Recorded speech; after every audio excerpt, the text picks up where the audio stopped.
Okay, so looking at another example of limits and looking at it analytically where we're plugging in values as we're getting closer and closer to the x value of the limit.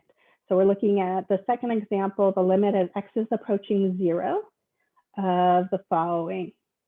Usually when we're doing limits, we're going to directly put, if we can, we will actually directly put in that value for x in wherever we see it. So like for instance, the limit, I'm going to write it up here, as x is approaching 0 of this rational function, x squared plus 9 underneath the radical, and then minus 3 outside of the radical, all over x squared. First thing that you want to do whenever you're looking at a limit algebraically is actually go in and just do direct substitution. If that works, then that's great and we can go on and life is nice. But if it doesn't work and it doesn't tell us anything, we can go in and manipulate it and hopefully see what's going on. So when you do your notation, when you go in, and we're going to go in again and plug in 0, wherever we see an x in here. When you're doing the direct substitution, do not carry down the limit piece. So once you do the substitution in, you drop the limit.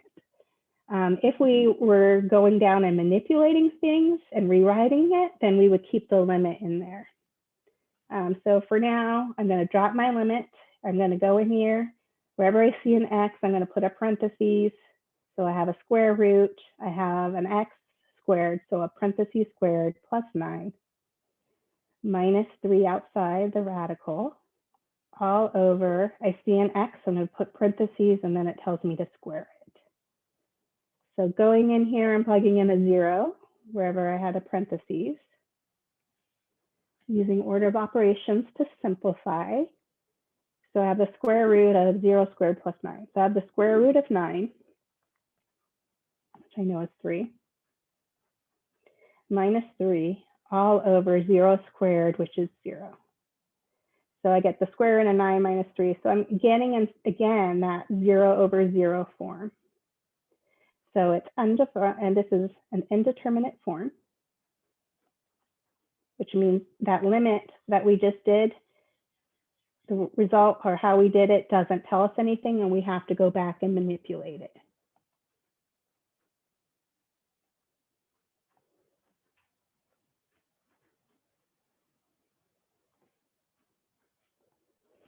Okay, so we could do it a couple of different ways. And one way right now is what we were doing was plugging in values, really getting close on the left and the right of the value we're approaching for the limit, which is x equals 0. The other way is to manipulate this. If I ever have a rational function, so some a fraction with variables in there, and I see a radical, one way to try to manipulate is to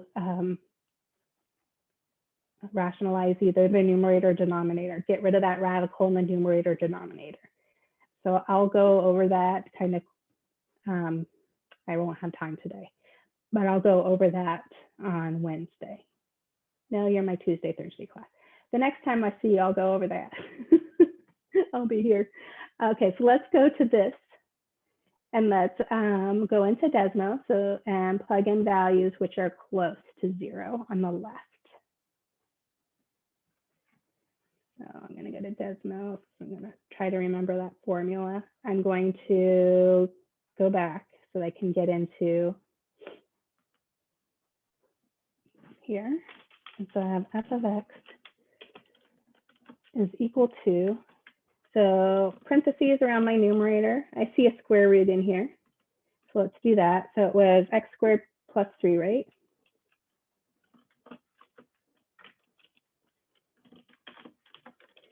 Then it was a minus 3 outside. And then it was divided by an x squared. It was plus 9. It was a plus 9 out here. Inside. Yeah. Thank you. I was just going to go back and check it, but that's even faster for you to tell me. Okay, so that's what our function looked like. And so now we're gonna push enter. And now let's plug in numbers to the left of 0. So things that are close to 0 on the left. So f of, those are negative numbers. I don't know why it's doing caps. So how about negative 0.5? So I see there I get 0.1655. So let's try another one. So even closer on the left. So how about negative 0.1? And so at negative 0.1, I can see I get positive 1.666. So to me, that looks like they're pretty much the same number. So my guess is that it's approaching some number on the left. So I'm just leaving it to get closer.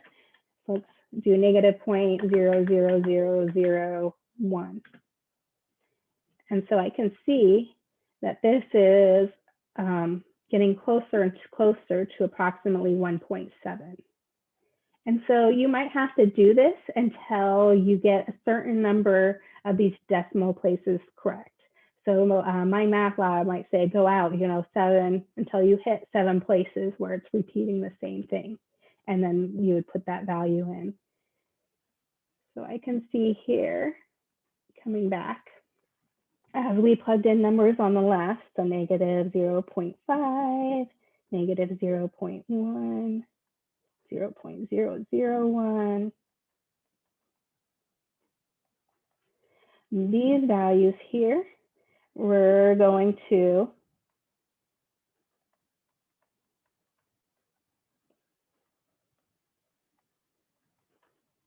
positive. I'm going to just put approximately 1 point. No, it wasn't. It was 0.17.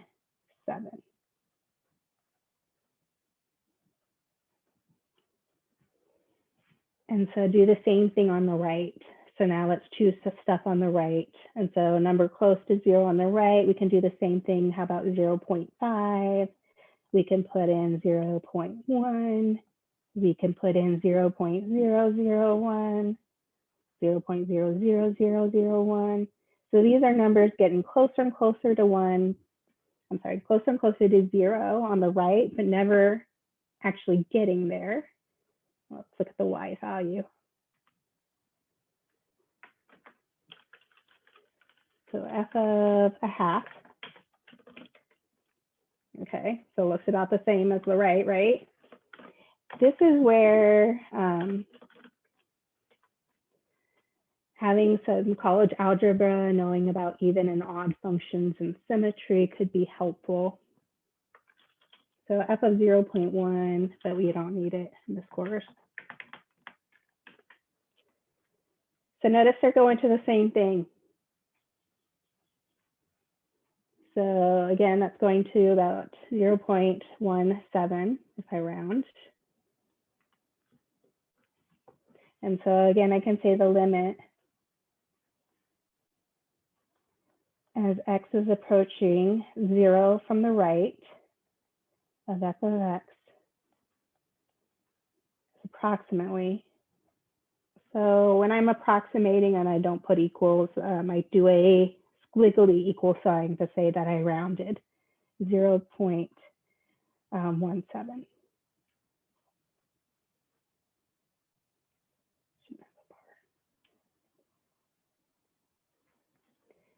Technically, to get the exact answer for Desmos, we could come over here. No, it didn't do it.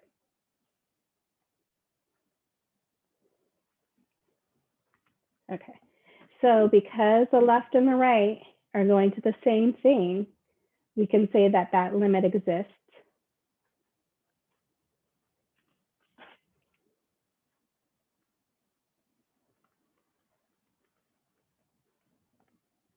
And it's approximately 0.17.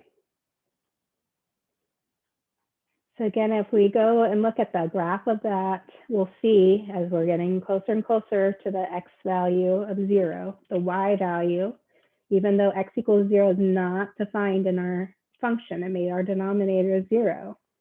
where our y value is going to be that 0.17. So we actually already have our function defined in Desmos, I believe. No, I guess. So I could actually just come up here and copy and paste what I put in here, or copy that. Let's go to Tools. Let's go to Graphing Calculator. Plug it in. Okay. And we're looking at x is getting closer and closer to 0. I just want to zoom in on that.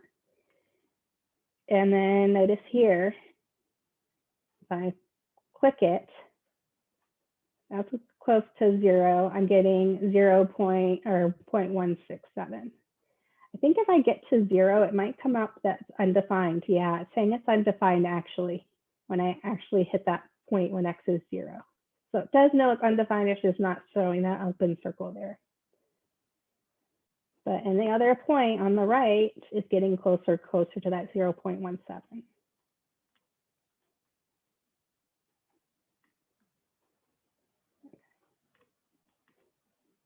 So that's what we were just doing, and just doing it algebraically by plugging in numbers and simplifying.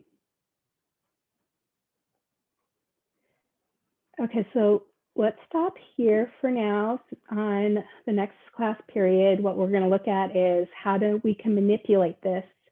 So I had mentioned that we can, if you have a radical in this rational function, then we could rationalize the denominator or numerator, get rid of the radical in either the numerator or denominator, wherever it is. And so you might want to refresh on how to do that. I'll quickly review how to do that. Basically multiply by a fancy one, the conjugate, to simplify. We'll also look at factoring rational functions, so we can find limits if we get in the form of 0 over 0, and some other little techniques that will be helpful. And so we'll look at that on Wednesday. And we might also get to the point where we're looking at what is going, if we're not going to one x value like we have been, maybe we're shooting off to infinity. So we want to see what's going on to the graph as we're going to infinity, or what is going on with the graph as we go to negative infinity. Does it approach one y value, or is it shooting off to positive infinity or negative infinity? Okay, so kind of a outlook of what we're going to be doing next time or soon.